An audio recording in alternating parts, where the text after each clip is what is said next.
Hello बच्चों, VNM chemistry में आप लोगों का बहुत बहुत स्वागत है। तो आज फिर से एक बड़ा ही इंपॉर्टेंट क्वेश्चन के ऊपर बात करेंगे कि बेसिकली इथेनॉल से मीथेनॉल कैसे बनाएंगे। अभी हम लोगों ने सीखा था कि मीथेनॉल से इथेनॉल कैसे बनाते हैं, लेकिन आज इथेनॉल से मीथेनॉल बनाएंगे। मतलब इथेनॉल में 2 कार्बन होते हैं, मीथेनॉल में 1 कार्बन होता है। तो 2 कार्बन वाले एल्कोहल से 1 कार्बन वाला एल्कोहल कैसे बनाएंगे, आज हम लोग समझने वाले हैं। तो चलिए हम लोग ज्यादा न देरी करते हुए समझेंगे। तो सबसे पहले आज का हम लोग का जो टॉपिक है वो है इथेनॉल से मीथेनॉल कैसे बनाएंगे। अब इनको बनाने का तरीका समझेंगे। तो सबसे पहले जो इथेनॉल होता है CH3CH2OH होता है। मीथेनॉल हमारे पास क्या होता है, CH3OH होता है।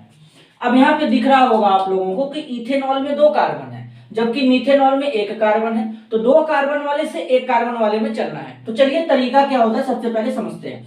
देखिए हमारे पास जो होता है CH3CH2OH, ये है इथेनॉल। क्या है, इथेनॉल। आप लोगों को क्लियर दिख रहा होगा। सबसे पहले इथेनॉल का ऑक्सीडेशन कराएंगे। जब इथेनॉल का ऑक्सीडेशन कराएंगे तो एल्डिहाइड में कन्वर्ट होता है। कैसे, जरा समझते हैं। यहां पर लेंगे sodium dichromate Na2Cr2O7, oxidising agent होता है सल्फ्यूरिक एसिड ले लेंगे, नेसेंट ऑक्सीजन। तो ये एल्कोहल किस में जाएगा, एल्डिहाइड में जाएगा। तो अब यहां से एल्कोहल जब एल्डिहाइड में जाएगा तो यहां पर एसिटल एल्डिहाइड बन जाएगा, CH3CHO बन जाता है। अब इस CH3CHO को अगर हम लोग ऑक्सीडाइज कर देंगे इस तरीके से, तो ये किस में चला जाएगा, कार्बोक्सिलिक एसिड में चला जाएगा, यानी एसिटिक एसिड बन जाएगा। क्या बन जाएगा, एसिटिक एसिड बन जाएगा। यहां पे दिख रहा होगा। अब देखिए इस एसिटिक एसिड को 2 तरीके से हम लोग इससे बना सकते हैं। कैसे, सबसे पहले एल्कोहल से एल्डिहाइड बनाएंगे, एल्डिहाइड से एसिटिक एसिड बनाएंगे। इतना तो प्रॉपर्ली मैंने सिखा रखा है। अब आगे क्या करने वाले, जरा ध्यान से समझना।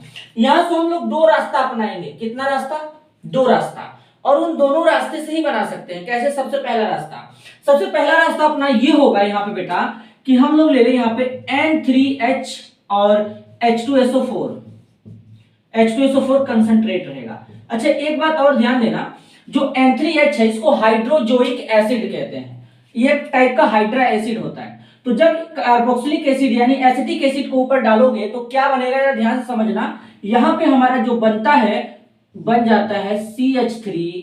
यहां पे बेटा क्या बनेगा, CH3। फिर हमारा क्या हो जाएगा, NH2 बन जाएगा। एमीन बन जाता है, वो भी 1 कार्बन का एमीन बनता है। अब इसके बाद क्या होगा, इस एमीन का क्या करा देंगे, डाइएजोटाइजेशन, NaNO2HCl ले लेंगे। तो यहां से डाइएजोटाइजेशन करा देंगे, CH3N2 प्लस Cl माइनस बन जाएगा। इसको मिथाइल डाइजोनियम क्लोराइड कहते हैं। एलिफेटिक डाइजोनियम साल्ट होता है। अब तुम इसका जब वर्कअप करा दोगे, पानी वगैरह डालोगे, तो पानी वगैरह डालने पर क्या हो जाएगा, CH3OH बन जाता है। ये बन जाता है। तो एक तो तरीका हमारे पास ये हो गया इस तरीके से चलने पे। दूसरा तरीका क्या होगा, देखो। अब दूसरा तरीका ये होगा कि ये हमारा एसिड है, एसिटिक एसिड। एसिड होता है भाई साहब, H+ आयन देता है, तो जाहिर सी बात है एसिड है। अगर तुम इस पे अमोनिया का रिएक्शन करा दो, अमोनिया क्या होता है, बेस होता है, लोन पेयर डोनर होता है, लुईस क्षार होता है। तो इस केस में क्या होगा, CH3COONH4 बन जाएगा, अमोनियम एसीटेट में कन्वर्ट हो जाएगा। एक टाइप का साल्ट होता है। जब तुम अमोनियम एसीटेट को थोड़ा हीट करोगे तो ये हमारा अमाइड में कन्वर्ट हो जाएगा, CH3CONH2, और यहां से पानी बाहर निकल जाएगा। अब एमाइड बन गया। अब मैंने पढ़ाया है हाफमान ब्रोमामाइड डिग्रेडेशन रिएक्शन। तो हाफमान ब्रोमामाइड डिग्रेडेशन रिएक्शन में क्या होता है, Br2NaOH लेते हैं। क्या लेते हैं, Br2NaOH लेते हैं। तो ये हाफमान ब्रोमामाइड डिग्रेडेशन होता है। इसमें 1 कार्बन कम हो जाता है। तो कुछ इस तरीके से यहां पर ये CO गायब कर देते हैं। तो जब CO गायब करेंगे तो CH3NH2 बनता है।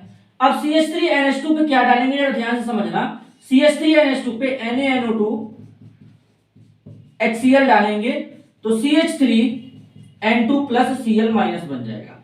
इस तरीके से डाइजोनियम साल्ट बन जाएगा। इस डाइजोनियम साल्ट का वर्कअप कराएंगे, पानी डालेंगे, तो इसको डालने के बाद हमारे यहां पे क्या बनेगा, CH3OH बन जाएगा। इसी को क्या कहते हैं, मीथेनॉल कहते हैं। तो इस तरीके से मीथेनॉल को बनाते हैं। तो मिथेनॉल को बनाने का मैंने दो तरीका बनाया। सबसे पहले क्या है, देखो समझो, मिथेनॉल में दो कार्बन होते हैं, मिथेनॉल में एक कार्बन होता है। ये बड़ा ही इंपॉर्टेंट है, इसलिए मैं बार बार इस पे रिपीट कर रहा हूं, कई बार आ चुका है। तो सबसे पहले इथेनॉल लेंगे, ऑक्सीडेशन कराएंगे, एल्डिहाइड बनाएंगे। एल्डिहाइड का ऑक्सीडेशन कराना एसिटिक एसिड बन जाएगा। अब तुम्हारे पास दो ऑप्शन है, या तो तुम इस वाले तरीके से अपना लो या ये तरीका अपना लो। ज्यादातर ये तरीका याद नहीं रहता क्योंकि थोड़ा कठिन होता है, ये हाइड्रोजोइक और H2SO4 वाला। ये थोड़ा आसान होता है क्योंकि ये हम लोग बार बार पढ़ते रहते हैं, जिसमें से ब्रोमोमाइड डिग्रेडेशन पढ़ा हुआ है, एमीन का प्रिपरेशन होता था इसमें, और ये हमारा कार्बोक्सिलिक एसिड के केमिकल प्रॉपर्टी में पढ़ा हुआ है, तो ज्यादातर याद रहता है। तो देखो होता क्या है, तो यहाँ पर तुम अमोनिया लो, अमोनियम एसीटेट बनेगा, हीट करोगे पानी जाएगा, अमाइड बनेगा, अमाइड का ब्रोमोमाइड डिग्रेडेशन कराओ, एमीन बनेगा, एमीन का डाइएजोटाइजेशन करा दो, डाइजोनियम साल्ट बन जाएगा, हाइड्रोलिसिस करा दो, एल्कोहल बन जाएगा। या फिर तुम ये ले लो, एमीन बनेगा, फिर डाइएजोटाइजेशन से जाओ, हाइड्रोलिसिस कराओ, CH3OH बनाओ। तो इस तरीके से हमारा क्या होता है बेटा, हमारा एल्कोहल बनता है। दो कार्बन से एक कार्बन का एल्कोहल इस तरीके से बना सकते हैं। तो अगर आपको वीडियो पसंद आए तो वीडियो को लाइक करिए। मिलते हैं अगले वीडियो में, तब तक के लिए धन्यवाद।